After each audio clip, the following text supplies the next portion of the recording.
নমস্কার বন্ধুরা, welcome to my channel recipes Bhandar. আজ আমি আপনাদের সাথে ব্রেড ক্রাম্বের পাকোড়া রেসিপি শেয়ার করব। ব্রেড ক্রাম্ব তো আমাদের সবার বাড়িতেই থাকে, তো সেই ব্রেড ক্রাম্ব দিয়ে আপনারা খুব সহজেই এই পাকোড়া রেসিপিটি বানিয়ে নিতে পারেন। সন্ধেবেলা চা কফির সঙ্গে খুবই ভালো লাগে এই পাকোড়া রেসিপিটি, অথবা বাড়িতে অতিথি আসলে আপনারা ঝটপট করে এই রেসিপিটি বানিয়ে দিতে পারেন। তো চলুন দেখে নিই আজকে রেসিপিটি করার জন্য এখানে একটা বাটি নিয়ে নিয়েছি। এবার এই বাটির মধ্যে দিয়ে দেব 1 বাটি পরিমাণ ব্রেড ক্রাম্ব। ওজন হিসাবে 200 গ্রামের মতো হবে। এবার এই ব্রেড ক্রাম্বের মধ্যে দিয়ে দেব স্বাদ অনুযায়ী লবণ, হলুদের গুঁড়ো দিয়ে দেব 1/4 টিস্পুন, লঙ্কার গুঁড়ো দিয়ে দেব 1/2 টেবিল স্পুন। ঝালটা অবশ্যই স্বাদ অনুযায়ী আপনারা দেবেন। চাট মশলা দিয়ে দিলাম 1/2 টেবিল স্পুন, আর দিলাম গোলমরিচ 1 টিস্পুন। খুব ভালোভাবে শুকনো ইনগ্রিডিয়েন্টসগুলো মিশিয়ে নেব। এবার এর মধ্যে দিয়ে দেব 2টো ফ্যাটানো ডিম,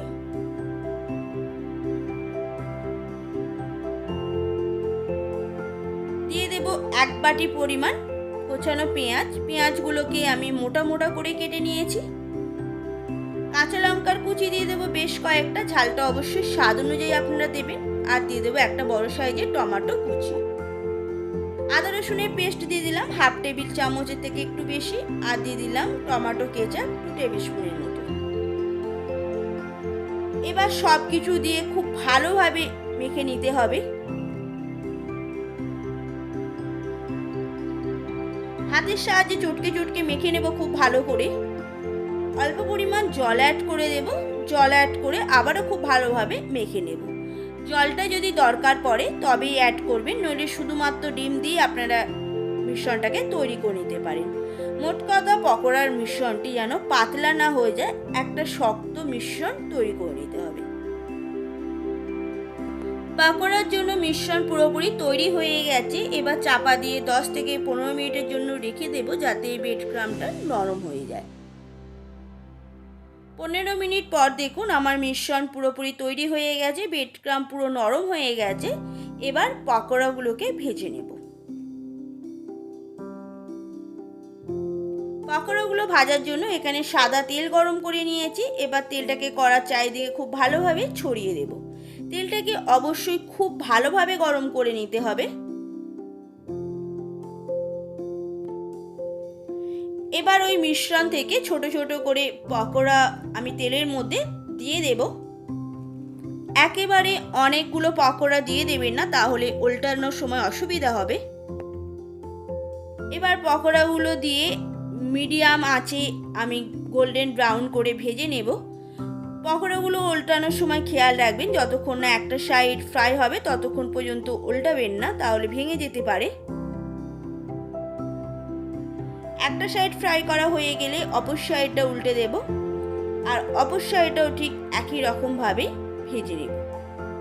গ্যাসের আঁচটা একদমই হাই ফ্লেমে রাখবেন না, তাহলে পকোড়াগুলো ওপর থেকে ভাজা হলো ভেতরে পুরো কাঁচা থেকে যাবে, খেতে একদমই ভালো লাগবে না। পকোড়াগুলো যখন ফ্রাই করা হয়ে যাবে তখন গ্যাসের আঁচটা হাই ফ্লেমে করে দিয়ে 1 মিনিটের মতো দুটো সাইডকে আরও একটু গোল্ডেন ব্রাউন করে ভেজে নেব।